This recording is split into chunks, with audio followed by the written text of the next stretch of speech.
कितनी देर से साइकिल चला रहा हूँ। अब तो मेरे पैरों ने जवाब दे दिया है। एक काम करता हूँ, थोड़ी देर उस बड़े पेड़ के नीचे बैठकर आराम कर लेता हूँ। फिर दीपक एक बड़े से पेड़ के नीचे बैठकर आराम करने लगता है। देखते ही देखते उसकी आंख लग जाती है। तभी अचानक जोरदार आवाज से उसकी आंखें खुल जाती है और वो देखता है कि एक भयानक सी दिखने वाली चुड़ैल उसकी साइकिल लेकर भाग रही है। अरे मर गया रे, ये चुड़ैल तो मेरी साइकिल लेकर भाग रही है। अरे कोई तो मेरी साइकिल बचाओ। फिर एक दिन दो औरतें उस जंगल से गुजर रही होती है। आज तो हमें बाजार से लौटने में बहुत देर हो गई। हाँ, तुमने सही कहा। आज भी अगर मैं देरी से घर पहुंची तो मेरा पति तो बहुत नाराज हो जाएगा।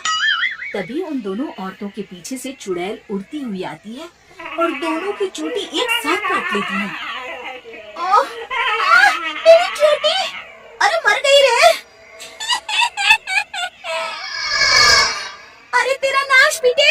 हमारी चोटी काट कर ले गई। अब तो हम किसी को मुंह दिखाने लायक नहीं रहे। तेरा सत्यानाश हो!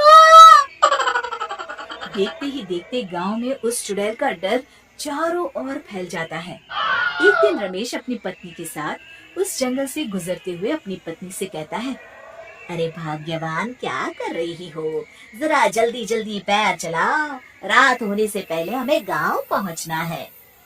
और कितनी तेज चलो जी, आप तो हर वक्त बस मुझे डांटते ही रहते हैं। तभी वो चुड़ैल उड़ती हुई आती है और रमेश के बाल पकड़कर हवा में उसे उड़ा कर ले जाती है। अरे मर गया रे! अरे चुड़ैल तो मुझे खा लिए जा रही है। अरे कोई तो बचाओ रे! हाय, मेरे पति को चुड़ैल उठा कर ले जा रही है। कोई मेरे पति को बचाओ! चुड़ैल की रोज रोज की इन हरकतों से तंग आकर एक दिन सभी गांव वाले इस समस्या से छुटकारा पाने के लिए मुखिया जी के घर पहुंचते हैं। अरे मुखिया जी, बाहर आइए। तभी मुखिया घर से बाहर आते हैं।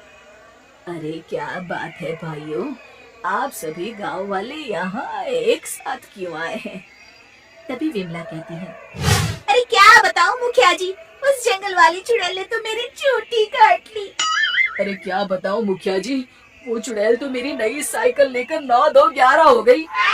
तभी रमेश की पत्नी कहती है, अरे ये तो कुछ भी नहीं है, वो चुड़ैल तो मेरे पति को ही उड़ा कर ले गई।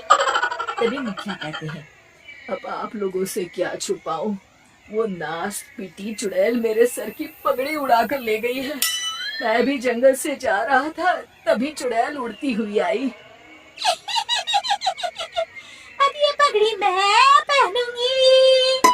अरे अरे मेरे पगड़ी! फिर मुखिया जी उदास होकर कहते हैं, मेरी तो कुछ समझ में नहीं आ रहा कि उस चुड़ैल से कैसे छुटकारा पाया जाए। तभी गांव वालों की भीड़ में खड़ा बब्बन मुखिया जी के सामने आकर कहता है, मुखिया जी, आप चिंता न करिए, मैं उस चुड़ैल को ऐसा सबक सिखाऊंगा कि वो जिंदगी भर याद रखेंगी। तभी गिरधारी कहता है, बड़ा आया चुड़ैल को सबक सिखाने। बेटा, अभी तुम्हारा बाला उस चुड़ैल से पड़ा नहीं है।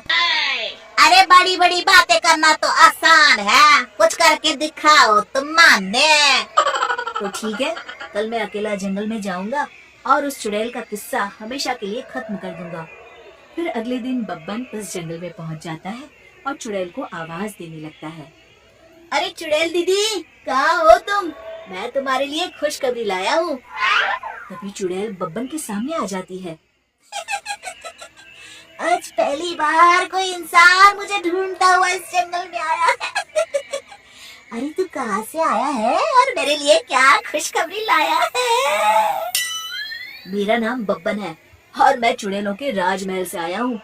चुड़ैलों की रानी पूतना ने मुझे यहाँ भेजा है ताकि मैं तुम्हारी परीक्षा ले सकूं, और अगर तुम परीक्षा में पास हो जाती हो तो तुम बाकी चुड़ैलों के साथ उस राजमहल में हमेशा के लिए रह सकती हो।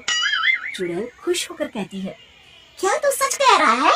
मुझे चुड़ैलों के राजमहल में रहने का मौका मिलेगा? अरे अगर ऐसा हो गया तो मजा आ जाएगा। वैसे भी मैं इस जंगल से तंग आ चुकी हूँ।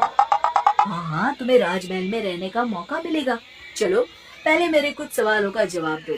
सबसे पहले ये बताओ कि तुम्हारे अंदर क्या क्या शक्तियाँ हैं और तुम उनसे क्या क्या कर सकती हो।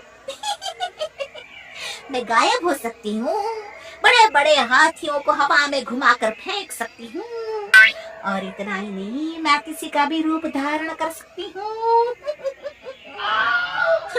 ये सारी खूबियां तो सभी चुड़ैल में होती है।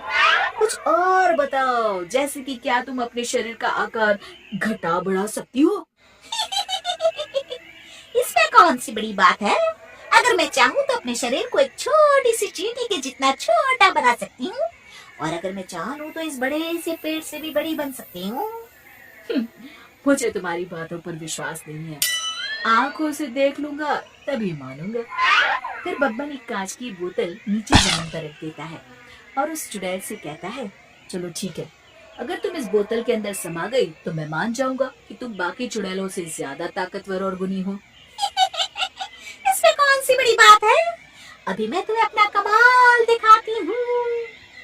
फिर देखते ही देखते वो चुड़ैल अपने शरीर को छोटा करके जमीन पर रखी बोतल के अंदर चली जाती है।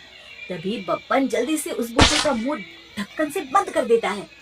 अरे चालाक आदमी, ये क्या किया तूने?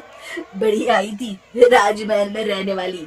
अरे चुड़ैल, आज से ये कांच की बोतल ही तेरा राजमहल है।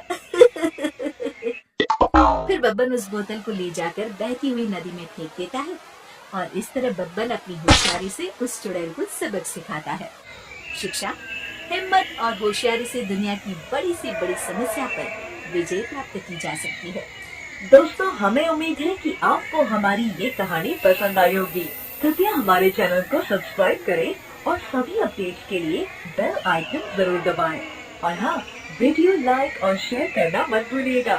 Bye bye.